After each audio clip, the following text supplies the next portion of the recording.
નમસ્કાર ખેડૂત મિત્રો, આજે 12 જુલાઈ 2026 રવિવાર અને ખેડૂત સેવા ચેનલમાં આપ સૌનું હાર્દિક સ્વાગત છે। જો તમે અમારા ચેનલ પર નવા હોવ તો ચેનલને સબસ્ક્રાઇબ કરો અને વિડીયોને અંત સુધી જરૂર જુઓ, કારણ કે આજે વાત કરીશું ગુજરાતના વરસાદની નવી સ્થિતિ, હવામાન વિભાગની તાજી આગાહી અને દેશભરના ચોમાસાને અસર કરતા મહત્વના પરિબળો વિશે। હવે વાત કરીએ આજના સૌથી મોટા હવામાન અપડેટની। ગુજરાત પર હજુ મેઘરાજા સંપૂર્ણપણે મહેરબાન થયા નથી। જો કે હવામાન વિભાગે રાજ્યના લોકોને થોડી રાહત આપતા આગામી 7 દિવસ માટે હળવાથી મધ્યમ વરસાદની આગાહી જાહેર કરી છે।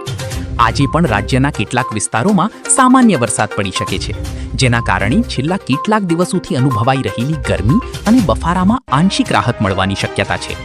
જો કે વાવણી પૂર્ણ કર્યા બાદ સારા અને વ્યાપક વરસાદની રાહ જોઈ રહેલા ખેડૂતો માટે હજુ કોઈ મોટા રાહતના સંકેતો મળ્યા નથી।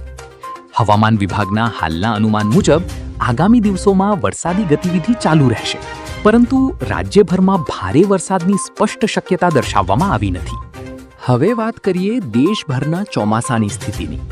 સમગ્ર દેશમાં ચોમાસું પહોંચી ગયું હોવા છતાં હાલમાં તેની ગતિ ધીમી પડી છે। હવામાન નિષ્ણાતોના જણાવ્યા મુજબ સેટેલાઇટ તસવીરોમાં દેશના મોટા ભાગમાં વાદળોનું પ્રમાણ ઓછું જોવા મળી રહ્યું છે। પ્રશાંત મહાસાગરમાં સક્રિય એક વાવાઝોડાના કારણે ભેજનો મોટો ભાગ તે તરફ ખેંચાઈ રહ્યો હોવાનું માનવામાં આવે છે, જેના કારણે ભારતમાં વરસાદી સિસ્ટમ પર અસર પડી રહી છે। ચાલુ વર્ષે ચોમાસાની શરૂઆત પણ નબળી રહી હતી।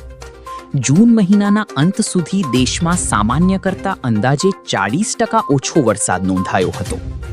જો કે જૂનના અંતિમ દિવસો અને જુલાઈના પ્રથમ સપ્તાહ દરમિયાન થયેલા સારા વરસાદ બાદ વરસાદની આ ખાધ ઘટીને અંદાજે 14% સુધી આવી ગઈ હતી। જો કે આ વરસાદ સમગ્ર દેશમાં સમાન રીતે નોંધાયો નથી। પશ્ચિમ અને પૂર્વ ભારતના અનેક વિસ્તારોમાં સારો વરસાદ થયો છે, જ્યારે મધ્ય ભારતના કેટલાક રાજ્યોમાં હજુ પણ સામાન્ય કરતાં ઓછો વરસાદ નોંધાઈ રહ્યો છે, જેના કારણે ખેતી અને જળસંગ્રહ અંગે ચિંતા યથાવત છે। નિષ્ણાતોના જણાવ્યા મુજબ પશ્ચિમ પ્રશાંત મહાસાગરમાં સક્રિય ચક્રવાતની અસર ઓછી થયા બાદ ભેજયુક્ત પવનો ફરી ભારત તરફ વળવાની શક્યતા છે। ત્યારબાદ ચોમાસું ફરી સક્રિય બની શકે છે અને અનેક વિસ્તારોમાં વરસાદનું નવું રાઉન્ડ શરૂ થવાની શક્યતા રહેશે। ફિલહાલ હવામાન વિભાગની આગામી આગાહી પર સૌની નજર છે।